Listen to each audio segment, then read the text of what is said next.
È davvero inarrestabile la gara di solidarietà per il nostro piccolo Joe. Tutti insieme stiamo raggiungendo il grande obiettivo, quei 400.000 euro che daranno la possibilità a Giovanni di affrontare l'intervento chirurgico che gli darà modo di crescere, camminare e giocare come tutti gli altri bambini.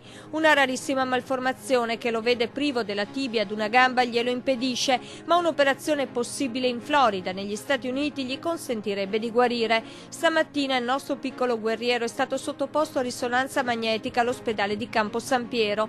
L'esito si avrà tra qualche giorno e poi sarà inviato allo specialista oltreoceano. Tutte le carte che vanno al professor Paley. Esatto, tutto quanto verrà mandato via telematica, via mail, perché la faremo passare direttamente dall'Italia all'America. Joe e la sua famiglia potrebbero partire per gli Stati Uniti già a giugno, almeno così sperano, anche perché è consigliabile che l'intervento venga eseguito il prima possibile. Bisogna assolutamente evitare l'amputazione della gambina di Giovanni. Oggi la raccolta fondi ha toccato quota 318.000 euro e questo grazie a voi telespettatori e a tutte le persone che assieme al gruppo Media Nord-Est stanno sostenendo questa famiglia di Piazzola sul Brenta.